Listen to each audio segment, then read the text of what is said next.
అప్పుడు దశరథుడు కైకేయి కోసం ఆ కోపగృహం వైపు గబగబా వెళ్ళాడు.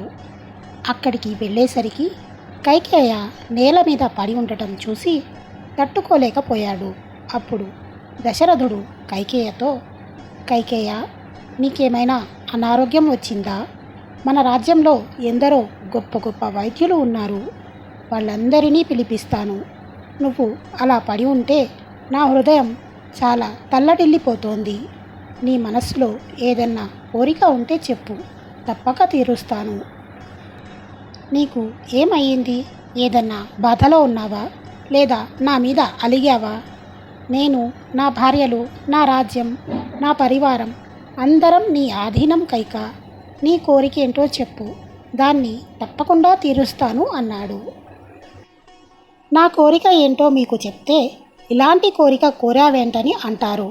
కాబట్టి ముందు నా కోరికలను తీరుస్తానని ప్రమాణం చేస్తే అప్పుడు నా కోరిక ఏంటో చెప్తాను అని కైకేయ అంది.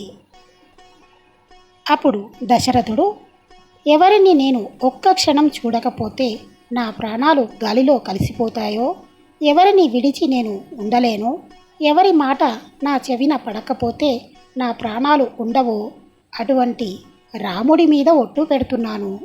చెప్పు చెప్పు కైక, నువ్వు అడిగిన కోరికలు తప్పకుండా తీరుస్తాను అన్నాడు. అప్పుడు కైక, సమస్త దేవతలారా, సూర్యుడా, చంద్రుడా, భూమి, అష్టదిక్పాలకులారా, మీరందరూ నా తరఫున సాక్షి. నేను కోరికలు కోరిన తర్వాత ఆ కోరికలు తప్పకుండా ఇస్తానని రాజు నాకు మాట ఇచ్చాడు. రాజా, జ్ఞాపకం తెచ్చుకో, ఒకనాడు శంబరాసురుడు మీదకి యుద్ధానికి వెళ్ళాము. అప్పుడు నేను నిన్ను 2 సార్లు రక్షించాను. అప్పుడు నువ్వు నాకు 2 వరాలు ఇచ్చావు. ఆ 2 వరాలని నేను ఇప్పుడు అడుగుతున్నాను అని. ఏ రాముడికి యువరాజ పట్టాభిషేకం చేద్దామని నువ్వు సమస్త సంబరాలు తెచ్చి సిద్ధం చేశావో అదే ముహూర్తానికి భరతుడికి పట్టాభిషేకం చేయాలి. పట్టాభిషేకం చేయించుకోవలసిన రాముడు 14 సంవత్సరాలు దండకారణ్యానికి వెళ్ళి నారచీర జటలు కట్టుకొని మాంసాహారం తినకుండా ఒక తపస్విలాగా బతకాలి అని అంది. అప్పటిదాకా ఎంతో సంతోషంగా ఉన్న దశరథుడు ఈ మాట వినగానే స్పృహ కోల్పోయి ఉన్న చోటనే కూలపడ్డాడు. తరువాత అక్కడి నుంచి నేల మీద పడ్డాడు. ఆయన అలా పడిపోతే కైకేయ కనీసం లేపలేదు. కొంతసేపటికి తేరుకున్న దశరథుడు, ఎంత మాట అన్నావు కైక, జీవితంలో ఇటువంటి మాట వినవలసి వస్తుందని నేను ఎప్పుడూ అనుకోలేదు. రాముడు నీకు చేసిన అపకారం ఏమిటి? రాముడు ఎన్నడూ కౌసల్యను ఒక్కదాన్నే మా అమ్మ అని సేవ చేయలేదు. కౌసల్యను చూసినట్టే నిన్ను, సుమిత్రను చూశాడు. ఎన్నడూ మాట తప్పలేదు. రాముడి గురించి వ్యతిరేకంగా మాట్లాడేవాళ్ళు ఈ కోసల దేశంలో ఎవరూ లేరు. నీ దగ్గరికి ఎప్పుడు వచ్చినా నా రాముడికి పట్టాభిషేకం చేయాలి, నాకు భరతుడికి రాముడికి తేడా లేదు అనేదానివి కదా. మరి ఇప్పుడు నువ్వు ఎవరి చెప్పుడు మాటలు విని ఇలా మాట్లాడుతున్నావు?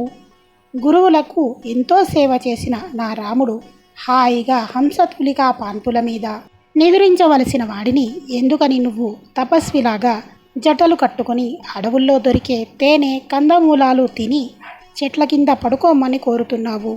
ఇదంతా ఊహించి నేను బతకగలనా? నేను ఇప్పుడు జీవితంలో చిట్ట చివరి దశలో ఉన్నాను కైక. అందుకని రాముడిని విడిచిపెట్టి నేను ఉండలేను. కావాలంటే కౌసల్యని వదిలిపెట్టమను, సుమిత్రను వదిలిపెట్టమను, లేదా నా ప్రాణాలే వదిలేయమను. నన్ను సింహాసనం మీద నుంచి దిగిపొమ్మను. నీ కోరికలన్నీ తీరుస్తాను. నీ పాదములు పట్టి ప్రార్థిస్తున్నాను కైక. రాముడిని 14 ఏళ్ళు పంపించేయమని అనవద్దు అని ప్రాధేయపడ్డాడు. నా రాముడే అరణ్యాలకి వెళ్ళిన నాడు నేను మరణిస్తాను. నేను మరణించానని తెలిసి కౌసల్య కూడా మరణిస్తుంది. నేను కౌసల్య మరణించాక ఈ రాజ్యం సంతోషంగా ఉండలేదు. నువ్వు భరతుడికి రాజ్యం ఇవ్వాలని చూస్తున్నావు, కానీ భరతుడు రాజ్యం తీసుకుంటాడని నేను అనుకోను. చిట్ట చివరికి అందరి చేత అపవాదు పొందిన దానివై దిక్కులేని దానివై నీ బాధ చెప్పుకోవడానికి భర్త కూడా లేక విధవవైపోతావు. రాముడిని అడవులకు పంపిన తర్వాత నేను చనిపోతాను. నేను చనిపోయాక స్వర్గానికి వెళితే అక్కడున్న ఋషులు మహర్షులు నన్ను పిలిచి రాముడు ఎలా ఉన్నాడని అడిగితే నేను ఏమి చెప్పగలను? నువ్వెవడివి నాన్న నన్ను అడవులకు పంపడానికి అని నన్ను రాముడు ఖైదు చేస్తే నేను చాలా సంతోషపడిపోతాను. కానీ నా రాముడు అలా చేయడు.